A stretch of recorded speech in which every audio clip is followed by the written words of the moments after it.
Smart and creative channel में आपका स्वागत है। आज की कहानी है जब सारे रास्ते बंद हो जाएं। यह कहानी हमें सिखाएगी कि कठिनाइयों में भी उम्मीद की किरण कैसे पाई जा सकती है। तो आइए शुरू करते हैं। अंधेरे का सफर। आसमान में काले बादल उमड़ घुमड़ रहे थे। ऐसा लग रहा था मानो प्रकृति भी किसी गहरे दुख में डूबी हुई हो। राघव ने खिड़की से बाहर झांकते हुए गहरी सांस ली। उसकी जिंदगी भी किसी तूफान से कम नहीं थी। एक साधारण नौकरी, दिन भर की मेहनत और घर लौटने पर केवल तन्हाई उसका इंतजार करती थी। राघव की पत्नी प्रिया 1 साल पहले एक दुर्घटना में गुजर गई थी। उसके बाद से राघव के जीवन में खुशियों का सूरज डूब गया। वह हर रोज बस अपने आप को किसी तरह काम में उलझाए रखता। लेकिन एक रात जब वह घर लौट रहा था, उसकी गाड़ी खराब हो गई। वह सुनसान सड़क पर अकेला खड़ा था। जब सारे रास्ते बंद हो जाते हैं तो क्या करना चाहिए? राघव ने खुद से पूछा। अचानक उसे याद आया कि प्रिया हमेशा कहा करती थी, हर मुश्किल का हल होता है। कभी कभी हमें उसे ढूंढने के लिए रास्ते बदलने पड़ते हैं।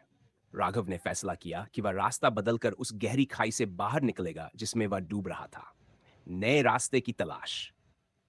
अगली सुबह राघव ने अपनी नौकरी से छुट्टी ली और ट्रेन से एक दूर गांव की ओर रवाना हुआ। उसे किसी ने बताया था कि वहां एक साधु रहते हैं जो हर समस्या का समाधान बता सकते हैं। गांव पहुंचकर राघव ने उन साधु का पता लगाया। साधु एक छोटे से झोपड़े में रहते थे। उनके पास पहुंचकर राघव ने अपनी सारी कहानी सुनाई। साधु मुस्कुराए और बोले, जब सारे रास्ते बंद हो जाएं, तो भीतर के रास्ते तलाशो। अपने दिल की आवाज सुनो। तुम्हारे उत्तर वहीं छिपे हैं। राघव ने साधु की बात पर गहराई से विचार किया। उसने कुछ दिन गांव में बिताए। गांव के लोगों से मिलते जुलते हुए उसे एहसास हुआ कि वह अपने जीवन की सच्ची खुशी को भूल चुका था। नई शुरुआत। राघव ने अपने शौक को फिर से जीने का फैसला किया। उसे कहानियां लिखने का शौक था, लेकिन उसने इसे कभी गंभीरता से नहीं लिया था। वह शहर लौटा और अपने खाली समय में लिखना शुरू किया। धीरे धीरे उसकी कहानियां लोगों तक पहुंचने लगीं। कुछ महीनों बाद उसने एक यूट्यूब चैनल शुरू किया जिसका नाम था जब सारे रास्ते बंद हो जाएं। जीवन का सबसे बड़ा इनाम। एक दिन राघव को एक पत्र मिला। उसमें लिखा था, आपकी कहानियों ने मेरी जिंदगी बचा ली। जब मैं सब कुछ खत्म करने की सोच रहा था, तब आपकी कहानी सुनकर मुझे नई उम्मीद मिली। धन्यवाद। राघव के चेहरे पर मुस्कान थी। उसने खुद से कहा, अगर मेरी कहानियां किसी की जिंदगी बदल सकती हैं, तो यह मेरा सबसे बड़ा इनाम है। यह कहानी हमें सिखाती है कि जब सारे रास्ते बंद हो जाएं, तो हमें खुद पर विश्वास रखना चाहिए। हर अंधेरे के बाद रोशनी जरूर आती है, बस हमें उसे देखने की हिम्मत करनी होती है। अगर आपको यह कहानी पसंद आई हो तो इसे लाइक करें, कमेंट करें और चैनल को सब्सक्राइब करें। बात थी, घड़ी की सुइयां 2 बजा रही थी।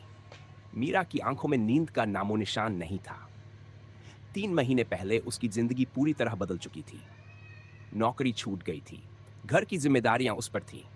उसने हर दरवाजा खटखटाया, लेकिन हर जगह से नाकामी मिली। उलझनों के बीच उसने अपनी पुरानी सहेली नेहा से बात की। नेहा ने कहा, मीरा, तुम्हारे पास एक गिफ्ट है, तुम्हारी कहानियां। जब सारे रास्ते बंद हो जाएं, तो कुछ नया करने की कोशिश करनी चाहिए। मीरा ने सोचा और अपनी पहली कहानी लिखी। ये कहानी एक ऐसी लड़की की थी जो डर से लड़कर जिंदगी की नई शुरुआत करती है। उसने इसे ऑनलाइन पोस्ट किया। कुछ दिनों में ही ढेर सारे सकारात्मक कमेंट्स आए। मीरा का हौसला बढ़ गया। उसने कहानियां लिखना जारी रखा। उसकी कहानियां लोगों के दिलों को छूने लगी। धीरे धीरे उसने एक ब्लॉग शुरू किया। फिर उसने अपने यूट्यूब चैनल पर वीडियो बनाना शुरू किया। चैनल का नाम था जब सारे रास्ते बंद हो जाएं। लोग उसकी कहानियों को पसंद करने लगे। एक दिन उसे एक मेल मिला। लिखा था, मीरा जी, आपकी कहानियां मेरे लिए उम्मीद की आखिरी किरण बन गई। आपने मुझे सिखाया कि हार के बाद भी कोशिश जरूरी है। मीरा की आंखों में आंसू थे। उसने समझा कि जब सारे रास्ते बंद हो जाएं, तो एक रास्ता हमारे भीतर से ही निकलता है।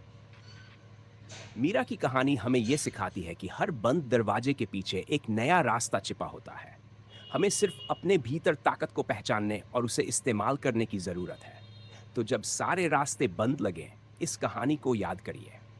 हर मुश्किल के बाद एक नया रास्ता जरूर खुलता है। आपने बिल्कुल सही कहा। वास्तव में हर व्यक्ति में साहस, क्षमता और अदम्य इच्छा शक्ति होती है।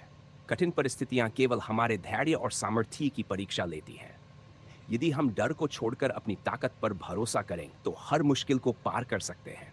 खुद को कमजोर मानना ही सबसे बड़ी कमजोरी है। आपकी सोच प्रेरणादायक है।